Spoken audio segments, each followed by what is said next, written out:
Welcome to A Moment of Bach, where we take our favorite moments from the composer's vast musical output, just a minute's worth or even a few seconds, and show you why we think they are remarkable. We are your hosts, Christian and Alex Giebert. Today, Alex has chosen a moment from the cantata BWV 104, Du Hirte Israel, höre, from the aria, Beglückte Herde.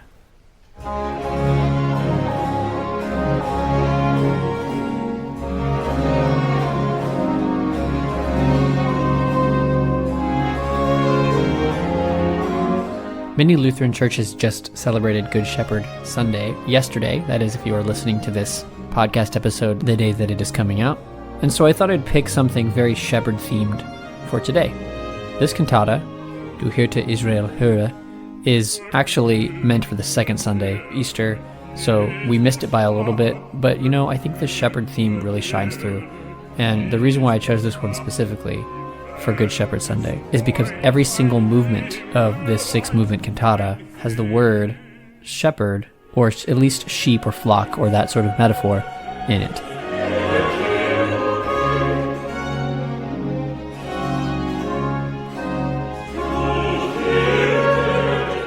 In season 1, we already talked a little bit about movement 1 of this beautiful cantata, a sort of stupendously serene pastoral movement.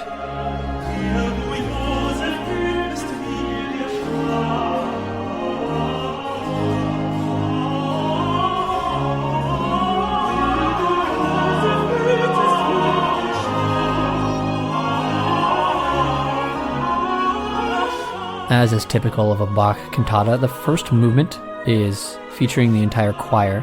Then the rest of the movements are alternating recitatives and arias by soloists. And then the final movement is another choir, chorale, short one, which is a harmonization of a hymn tune.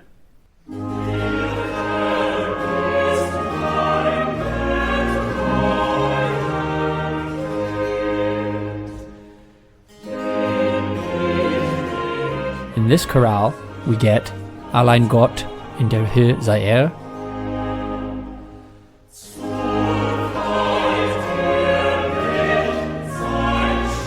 And that is the tune. And what we get for the text is, of course, dealing with shepherds again. The translation: The Lord is my faithful shepherd, in whom I put all my trust. He leads me his lamb to graze on beautiful green pastures. He leads me to fresh waters to refresh and nourish my soul.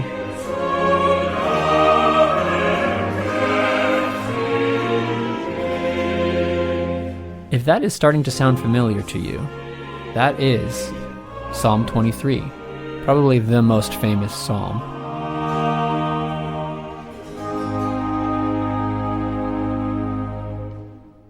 He doesn't go into the next part of the text of walking through the valley of shadow of death, of the shepherd being with you while you walk through that valley.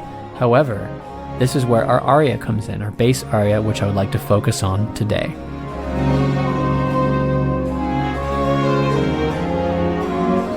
In this aria, we get these words from the bass singer: Happy flock, sheep of Jesus, the world for you is a heavenly kingdom. Here already you taste Jesus' goodness, and also hope for faith's reward after death's gentle slumber.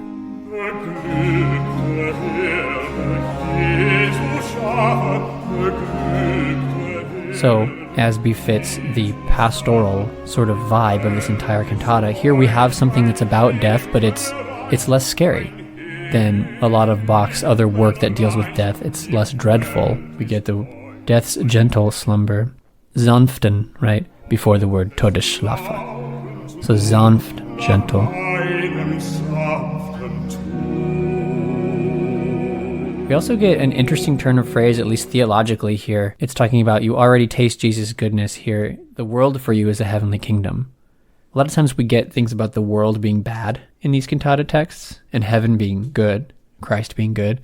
But here we get a little bit of, actually, the world for us sheep can be a heavenly kingdom, even though it is just a taste of heaven, as it says. And that taste, properly understood in Lutheran theology, is the sacrament of Holy Communion, basically, right? It's the body and the blood of Christ. I like this a lot because often in Lutheran theology and Therefore, in a lot of Bach's cantatas, when there is a focus on the world, it is about the world's disastrous calamity and disgusting sinfulness, you know?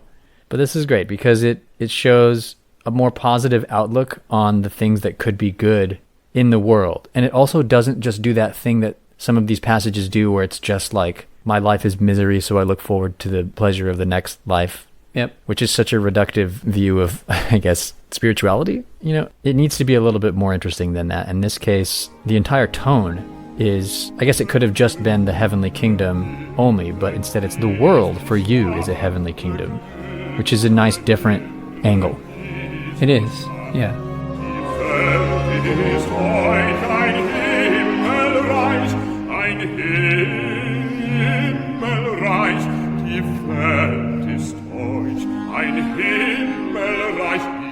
So at the beginning of this aria, we get an instrumental texture that Bach loves to use. He uses it in a lot of different arias. We have a sort of dark sound of oboe d'amore.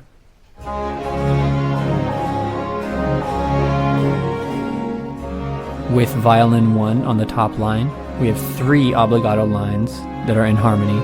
So that top line of oboe d'amore and violin 1.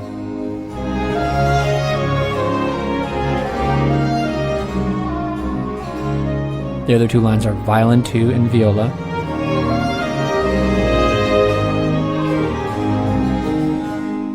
Here we get something that's a little more unusual for Bach's standards. These parts are not in any kind of counterpoint. These parts all move together in parallel. And let's listen to how that sounds at the beginning of this aria.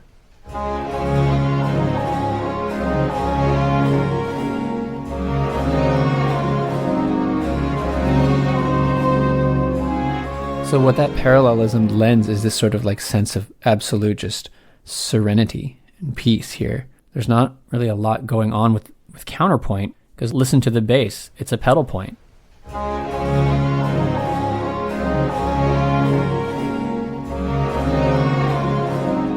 The notes are jumping around from octave down, up, in a lilting sort of slow jig. It's not really a jig. Sort of slow dance, slow shuffle, sort of a Siciliano, maybe?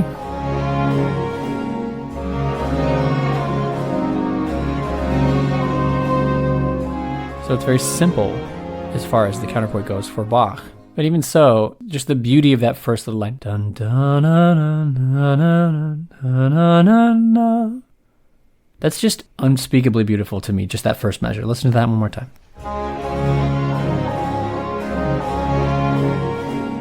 So why is Bach so good? Okay, let's just listen to that first measure.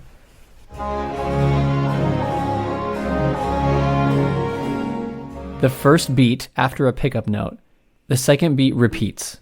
It's the same as the first beat. Dum, 1, dum, 2, dum. It's the same. What's the third one? Almost the same, but the last note is higher. Dun, dun, dun, dun, dun, dun, dun, dun.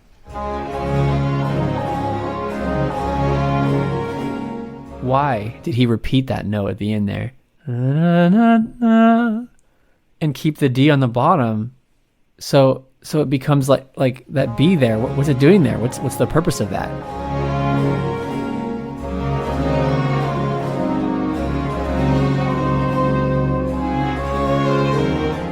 The purpose of that B then is to move up to eventually reach the octave, right? B. The next measure, C sharp, and then here it comes to, and that da da da recalls the bum ba da at the beginning. So even just the first 3 measures of this melody, which is then harmonized simply in triads underneath, even just the first 3 measures of this melody is showing an absolute mastery over a sense of melody, melodic shape, the use of repetitions of beats, the use of repetitions of notes, the use of sequence in the second measure, and the use of pedal point in the bass, all coming together to create this perfect 5 seconds of music that opens the first few measures of this aria.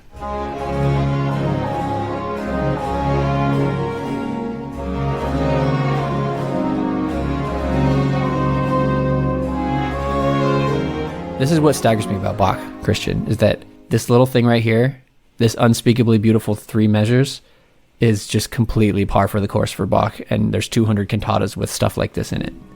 Like, that's what staggers me about Bach. Okay, we have to let this play out a little more so we can hear the entrance of the bass solo.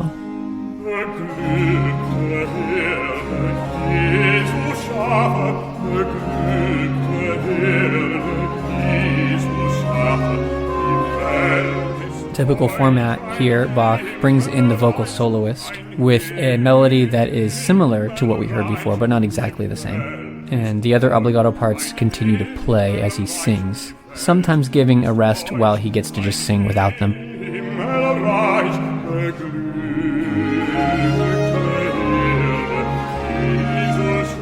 And much like the first movement, there's a sense of pastoral music being evoked here by all of it, but the bass line, you mentioned that the bass part is all the same note for a while.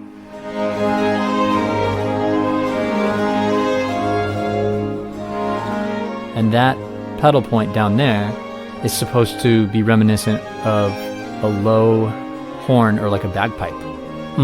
Yeah, like a drone of the bagpipe. Drone sound.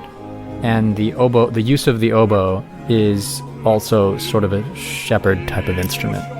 Right.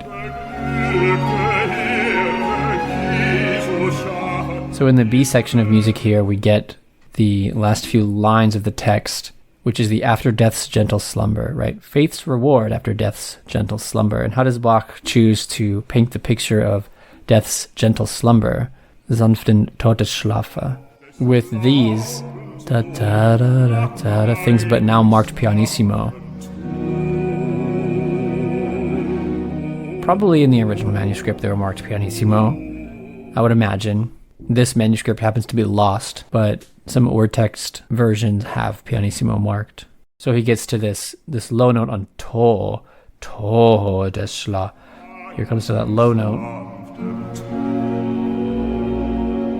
And then he's coming up to a medium range note on Schlaf. And this is a long one, a long note.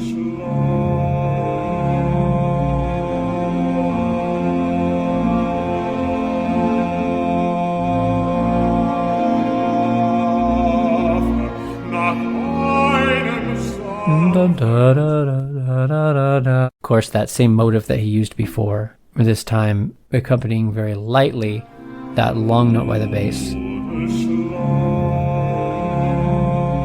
And then after that long note, the bass gives us what is my favorite part of this aria, which is a run from the top D down all the way down to a low F sharp to end the B section.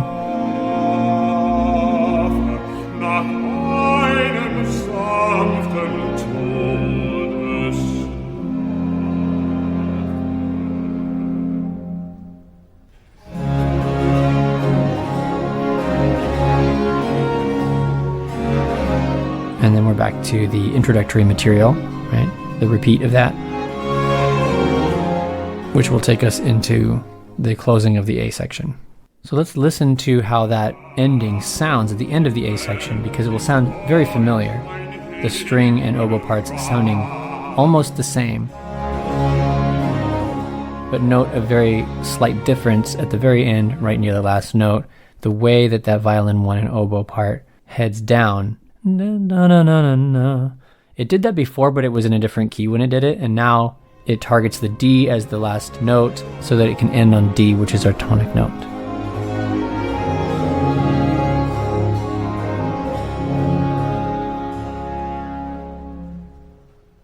And now, let's hear the end of that B section from this aria.